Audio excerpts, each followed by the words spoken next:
My name is Sierra Monroe, and I was fired on my wedding day. Not the day before, not the week after, but the exact moment I was still holding my bouquet veil tucked into my hair while guests were laughing just feet away. The text lit up my phone like a bad joke. "You're fired. Consider it my gift to you." For a second, I thought it had to be a mistake. Some sick prank or a spam message. But the name attached was real and unmistakable: Ryan Calder, my boss's son, and the newly appointed director of operations at Easton Architecture Group. I stood frozen in the church vestibule just behind the heavy wooden doors, where people were still clapping, unaware that something had just ruptured inside me. My hands were shaking not from cold or nerves, but from the surge of humiliation and disbelief. Who does that to someone on their wedding day? I stared at the screen again, trying to find any explanation, any sign it wasn't what it clearly was. The message was short, flippant, and brutally intentional. Ryan had always hated that I outperformed him in every meeting, that I knew the systems better, and that his father trusted me more than him. But I never thought he'd go this far. Julian appeared beside me like he always did, quietly, calmly. He looked down at my phone, read the message, and instead of rage, or even shock, he smiled. It wasn't the kind of smile you give when you're amused. It was the kind you give when something finally makes sense. He took my hand, kissed it softly, and whispered that I should check my messages later. "Today belongs to us," he said. I wanted to scream, to throw the phone, to march out and call Grant Calder himself. But something in Julian's eyes stopped me. There was certainty there. The kind that told me maybe, just maybe, there was more to this than I understood. So I slipped the phone into my maid of honor's clutch and walked with Julian through the church doors into a shower of petals and applause. Cameras flashed. People cheered, and all I could think was that I'd just been dismantled in one sentence by a man whose only real skill was proximity to power. I had worked my way up from junior drafts, earned every promotion, and built project timelines so tight they became industry reference points. But in that moment, it didn't matter. A man with my boss's last name had decided I was expendable, and he chose the one day he knew I wouldn't fight back. Except he was wrong. I didn't know it yet, but losing that job would be the last time I'd ever let someone else define my value. It wasn't the end of my career, it was the ignition. I wasn't always the kind of woman who made headlines. I was the one behind the scenes, color-coding deadlines, flagging inconsistencies in blueprints, and making sure every structural detail matched code before anyone else noticed a problem. My job wasn't glamorous, but it was vital, and I did it with a level of focus most people reserve for heart surgery. After graduating with a dual degree in architectural engineering and information systems, I joined Easton Architecture Group as an entry-level coordinator. Within 6 months, I'd rebuilt their entire project tracking method using a software system I designed myself. It wasn't flashy, but it worked. It tracked every version of a file, logged changes in real time, and flagged non-compliance before the permit team even got involved. Most people saw it as a spreadsheet. I saw it as a safeguard, a nervous system for a company that had grown too fast without clear oversight. I didn't need the credit, only the results. Deadlines improved, error rates dropped, clients noticed. Grant Calder, the founder, called me the backbone of our workflow and let me run training sessions for each new department. That's when Ryan arrived. He wasn't new to the company, just new to my orbit. Nepotism had floated him between roles without accountability, but when Grant started preparing for semi-retirement, Ryan was bumped up to director. Suddenly, I reported to a man who didn't understand the system I'd created, but felt threatened by how much everyone relied on it. He canceled trainings, removed my access to key meetings, and began submitting his own edits to architectural plans, sloppy, rushed, and riddled with shortcuts. I brought it up once cautiously, and he laughed like I'd just told a joke. From then on, I kept my distance and stayed silent, though I documented everything. I wasn't trying to lead. I just wanted the work to be done right. But the more the company leaned on my system to function, the more Ryan resented it. What he couldn't build or understand, he tried to diminish, and that's what made me dangerous to him. I didn't need a title to be effective. I had knowledge, and worse for someone like Ryan, I had proof. It started during our first dance.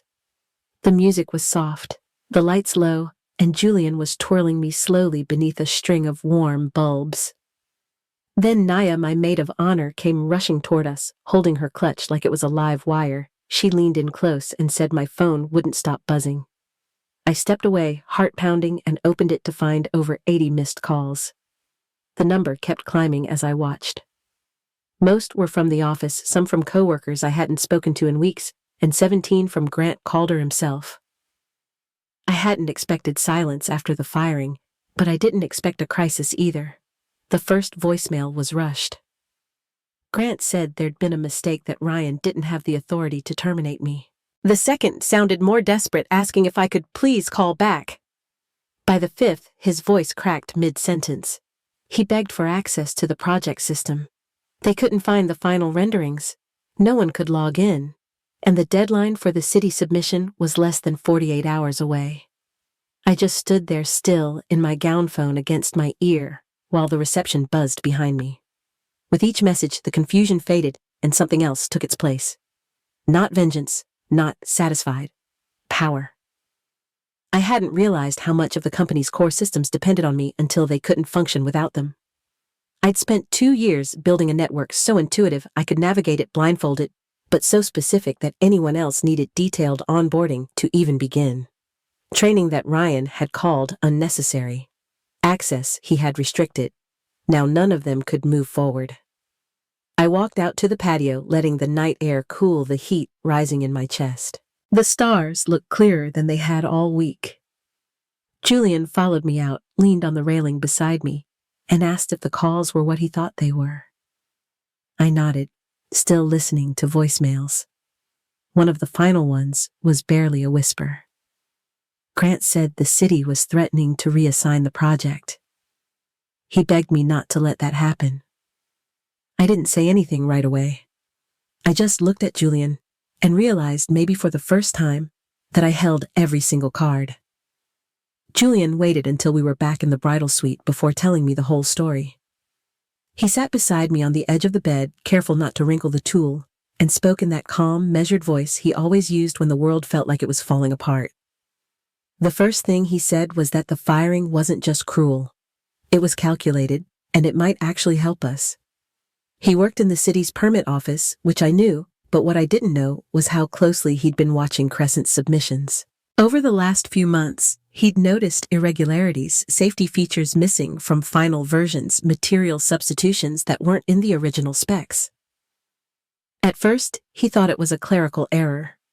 Then he saw that the alterations always came from Ryan's files. Julian started logging everything.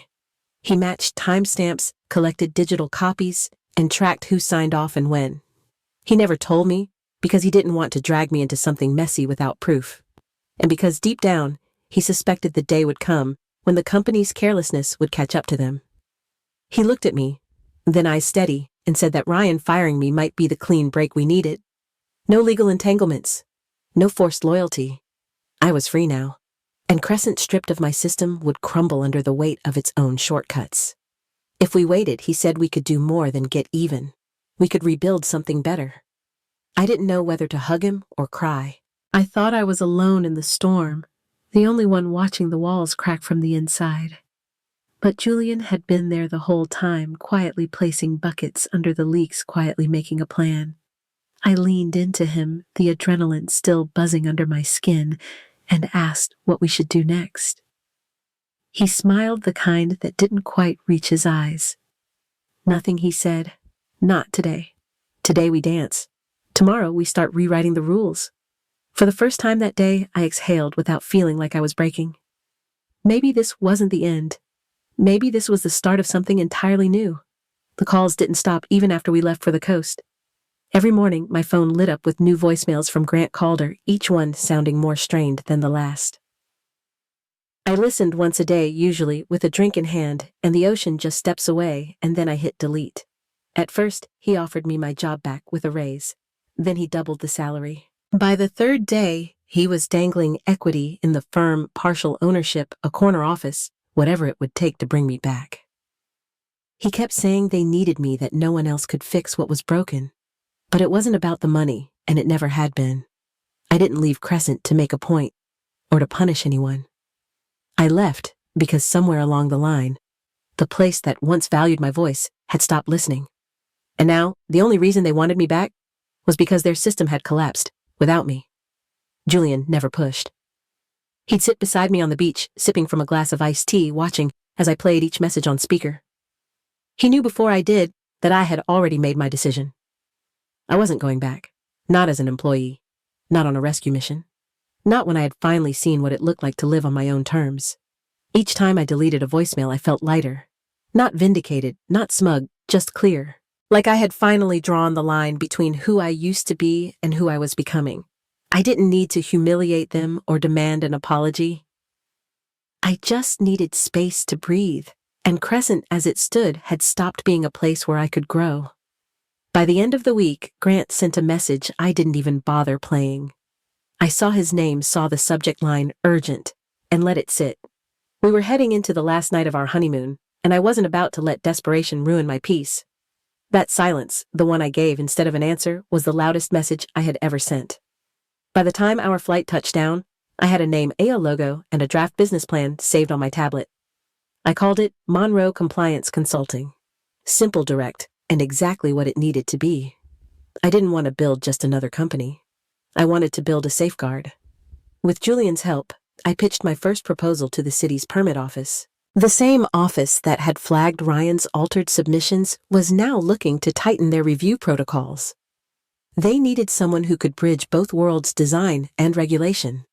I knew how architectural firms operated from the inside. I knew their blind spots and their workarounds. More importantly, I knew how to catch them.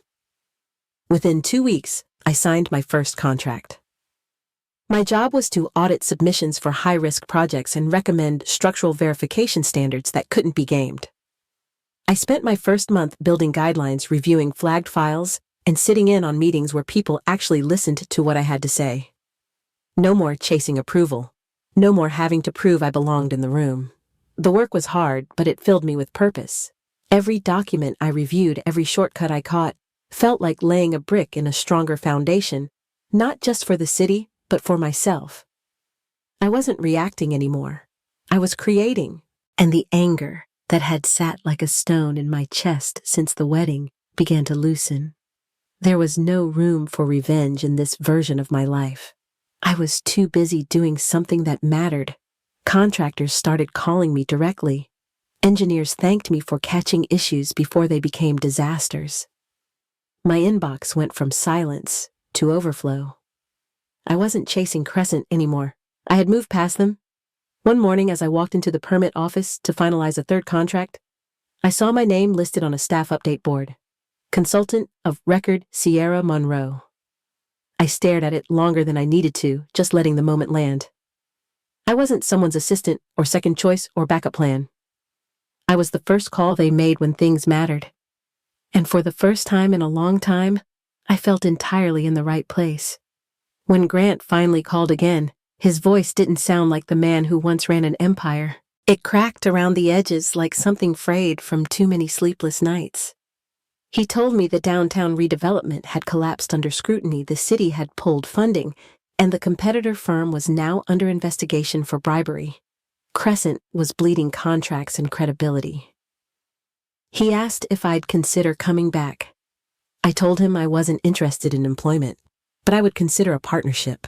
Not a title, not a desk, a real contract where my firm would independently oversee all compliance and regulatory processes for Crescent projects. We would operate as separate entities but present jointly to clients. That way, I retained control and he got the credibility he desperately needed back.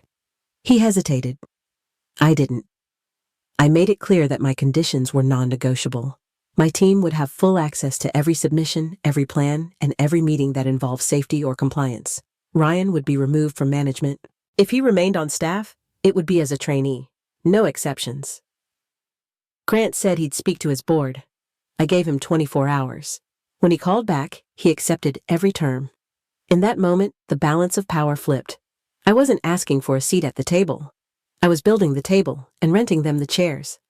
I wasn't motivated by payback. I was building something that would outlast everyone in that room.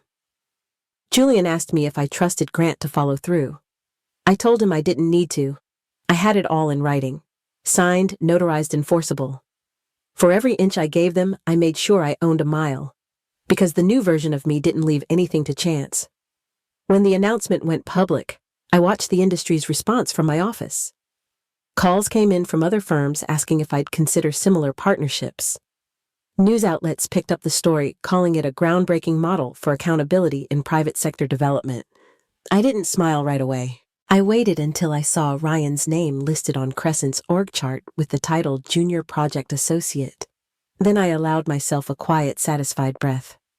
Not because I had won, but because I had rewritten the rules. The irony wasn't lost on me. A year after he fired me by text, Ryan Calder now sat through training modules I personally designed. Each morning his inbox dinged with a new lesson project sequencing digital compliance tracking safety review layers, all taught by the woman he once tried to erase. He didn't complain, not once. He watched the videos, took notes, completed every assessment, and sent his work back on time. At first, I thought it was performative, some half-hearted attempt to appear cooperative. But something shifted around week 3. His questions got sharper. His notes were longer. He even started correcting outdated references in the training material, catching things I hadn't updated yet. I wanted to stay detached, to keep it procedural. But watching him actually try made it harder to cling to old resentment. Not because I forgave him. I hadn't. But because change, when it's real, has a strange way of softening the edges around your anger. One afternoon, I logged in early to check his latest submission and found he'd annotated a flawed permit plan from another firm, not part of his assignment, just to show he understood the logic of the red flags.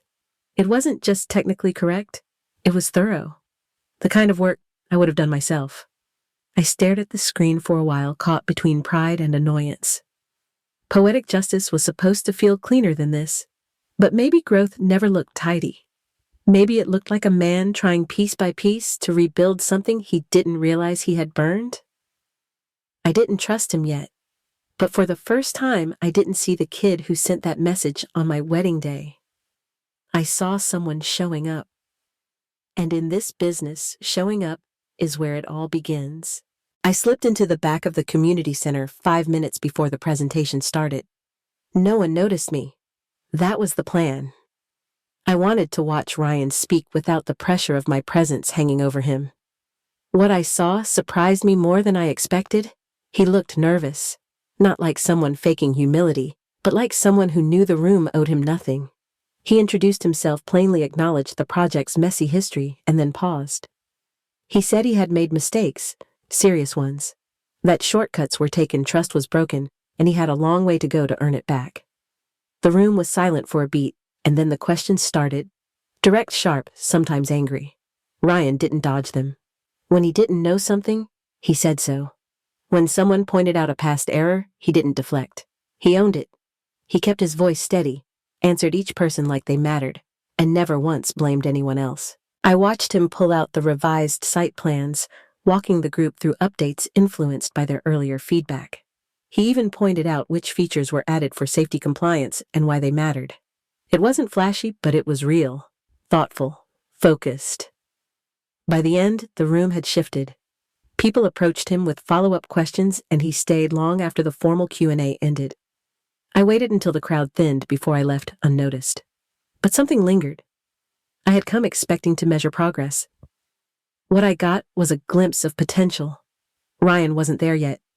He hadn't erased the past. But for the first time, I believed he might be capable of building something better than the version of himself that came before. And honestly, that's more than I ever thought I'd say. A year passed before I realized I hadn't thought about the firing in weeks. Life had filled up with better things.